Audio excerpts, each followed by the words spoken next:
Here we are in the final video for the series, and in this video I'm going to show you guys how to clean and maintain your SS12000 so it's performing at its best.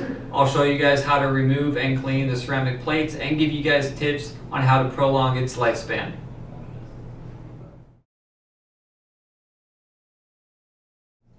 Safety first. Whenever you guys are working on an ozone generator, make sure it is turned off and you unplug the power cord. Since we will be handling ceramic ozone plates, it's also recommended that you guys wear protective eyewear and a mask just to protect yourselves from any excess ozone particles inside the unit or on the ozone plates itself. We're going to break this part out into three categories. First one's going to be the exterior. Second is going to be cleaning, maintaining, or replacing the ozone plates. And then the third part is going to be a more thorough cleaning of the interior components of the SS12000. So starting off with the exterior, you guys can use a microfiber towel or cloth, dip it in some water, and you can use that to clean the outside of the unit. It's also recommended that you guys take a look at the air intakes on the front and back of the unit. If you guys notice hair or dirt buildup, go ahead and get a duster brush and a vacuum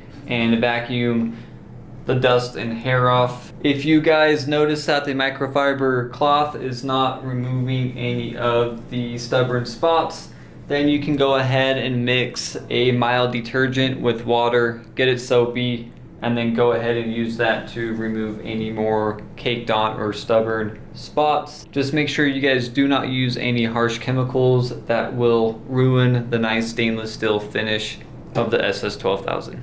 Moving on to the ozone plates.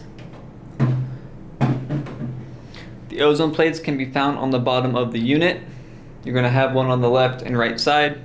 To remove the ozone plates, go ahead and get your index and thumb, get them in there, push down, and then slide them out. Now that you have the ozone plates removed, you can get a can of air and blow it through the vented sides and on the back.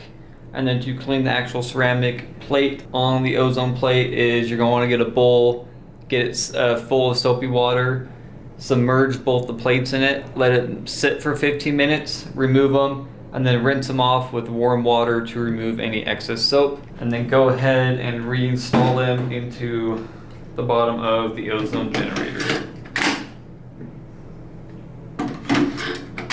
Alright, last part regarding maintenance and cleaning of SS12000 is going to be the interior of the unit. On each side you're going to have 4 screws. So once you remove those, this top portion is removable.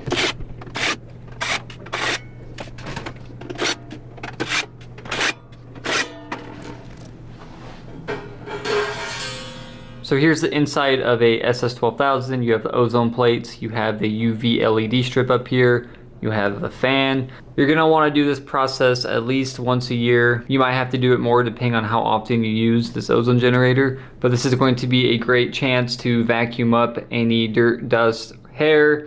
You guys can also use a can of air or a air compressor to blow any loose dirt or hair away. Just make sure if you use a air compressor, you do not put a lot of pressure directly to some of these components.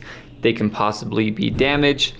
Once you're done vacuuming or blowing stuff out, get a microfiber cloth and gently wipe up any excess stuff. This UV LED strip right here, since it's LED, this will probably last the life of the SS12000 in general. However, if you guys do need replacement parts, we offer them. I wouldn't worry about replacing this UV strip since it's LED. It should last a very, very long time. Now that we've gone over the 3 steps, exterior, ozone plates, and the interior, I want to give you guys a general regular maintenance schedule so you guys can keep your SS12000 in tip-top shape.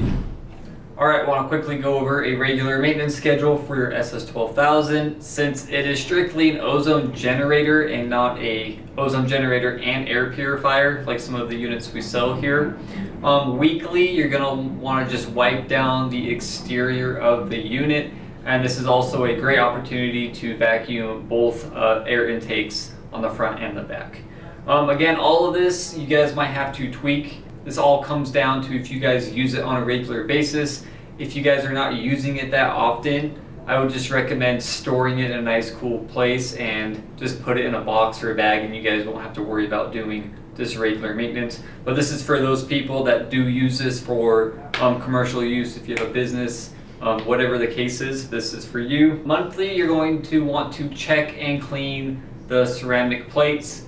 So pull them out, visually inspect them. If you guys notice any burnt marks or cracks, you're going to want to replace them. If you guys don't see any visual damage to the ceramic plates, go ahead and just quickly clean them. And again, to clean them, get a bowl full of soapy water, submerge them for at least 15 minutes, pull them out, rinse them off, let them dry completely before reinstalling them. This one will also vary again depending on how often you use it, but we recommend replacing the ceramic plates every 3 to 6 months, but sometimes you can stretch that to a full year. Again, it just depends how often you use SS12000. And then once a year, that's when you're going to want to do a more thorough cleaning. So like I showed you guys, 4 screws on each side, take the top cover off. From there, you have access to all the internal components. Make sure you vacuum everything, and then go ahead, use a can of air compressor if you have it to blow any loose or dirt and grime off, and then microfiber towel, gently wipe everything completely clean. But that is just a regular maintenance schedule, varies from weekly to once a year. You guys can kind of tweak that depending on how often you use it. Just remember, if you guys take care of your SS12000, it's going to perform at its best, and it's going to last a very long time.